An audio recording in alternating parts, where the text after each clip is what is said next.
That there will most likely be a lot more things answered before this goes up. Well, no, it's like it's nice. It's nice. It's not. I'm hoping, even though I'm not a fan of Ubuntu, that this is a smoother. It's not. It's like 10.1 is 10.1 still technically in beta, or 10? No, it's been released. It's been released. Okay, so it's official. It was released on 10.10. It's on 10.10. There you go. Yeah. It's released on the day of 42. So Ubuntu is the meaning to life, the universe, and everything. There you go.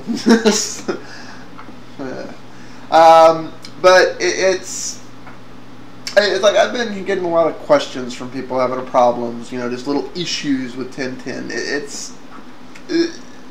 I don't know if this is that Ubuntu is rushing this 6-month release thing, or if it's just something else, but it's like it almost seems if you go one version back in Ubuntu, it seems to be a little more stable. And I don't know if that's just the people I've been messing with. Well, the one release back is a long-term support, so it is supposed to be more stable. Right.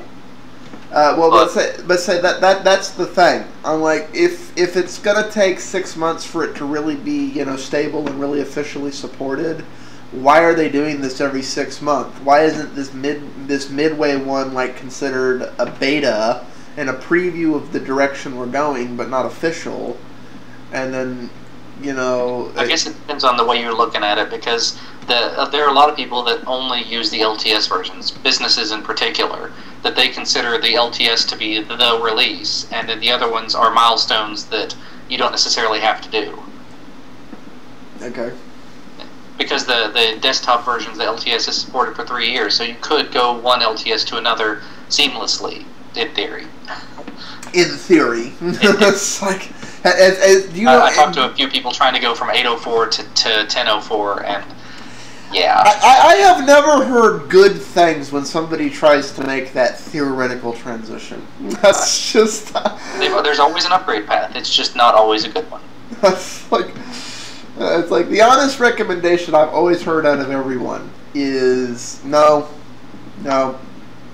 downgrade. I mean, wipe the system, reinstall, back up, reinstall, yada yada and so forth. That just, it's one of the reasons I'm more a fan of rolling style than that. But that's anyways, getting back onto that, and this actually drives right in with everything we've been talking about. Well, actually, before we get into that, going back to the games real quick, I'd never actually heard of playonlinux. I should have, but I haven't. Have you ever heard of that? Yes, I've heard on it. I've heard of it. I've tried it. I haven't used it much. Basically, it creates, if I remember correctly, it creates a separate wine directory for sort of like a clean room interface for each separate app you want to install, or you can have them several ones install in the same .wine type directory. Oh, in other words, it's a bottle management system for wine.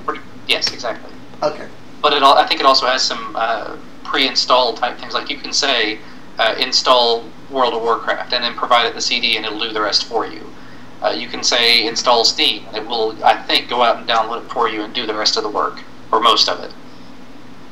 In theory, assuming nothing has changed since the last time that's like... And it's actually included with a couple of distros, but those distros are generally Ubuntu derivatives that are Ubuntu plus this is my stuff because I'm so cool.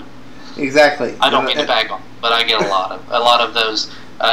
When you review this distro, it's it's the best thing that ever has existed, and it's Ubuntu plus one person's decision of what's best. I look at all of those distros as proof of why I endlessly complain about Ubuntu. I'm like, Ubuntu would be a great OS if it would just include these few extra packs. And those distros, and the fact that people hate Ubuntu but love those distros, is proof of that. It is. It's sort of like, I love this. Well, it's still Ubuntu. Oh, it isn't. It's better. It works. And really, that's what an OEM would do with Linux anyways. They'd like go, well, this is the package we want to push forward. Anyways, getting back to the topic at hand, It's like what we're talking about. There isn't always a clean upgrade path for non-rolling distros like Ubuntu. In some cases, you do need to do dual boot, everything else. Somebody brought up, hard drives are so ridiculously cheap now, and this is actually a valid question. I don't remember who it was, which is why they're not in here, and I'm not trying to like take credit for their stuff. And I've said this one or two times myself, I just want to get your 2 cents on it.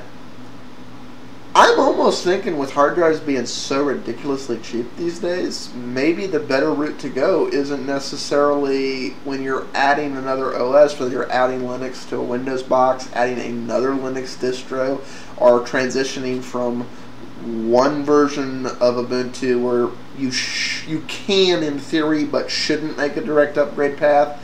Just say, you know what, I'm going to go down to a local store, I'm going to spend $50 on a hard drive, shove it in here, and then just leave the other system clean room and add another drive, and then I have both systems still. Rather than mess with repartitioning them on and everything else, or is that really overkill? That's a personal opinion entirely. I've done it both ways. It's been a long time since I've actually used a second hard drive, and I didn't do it the way a lot of people do, where you have the 2 separate OSs on different ones, and you have a grub to manage which one boots. I did it manually through the BIOS. As in, I would go in and select which drive I wanted to boot to. Just because you wanted to be hard. Well, no, I just didn't use Windows all that often, so I just left the second drive as the primary. I have one system here that's like that, just because when I built it, I actually had the other 4 hard drives that are in it now sitting on a shelf somewhere, and I wasn't intending to put it together like it is now, but I'm like, yeah, screw it. It's like, now, the one place I could see that being useful is if you don't have a large hard drive, or if you're trying to boot more than 3 OSs. If you, for example, have only a 20 gig drive in your system and you've got a 40 gig laying on the shelf, you could have 2 separate hard drives with different OSs on them. But if you've got a terabyte drive, is it worth the extra power usage? Is it worth the extra money invested? Probably not. That's entirely up to you.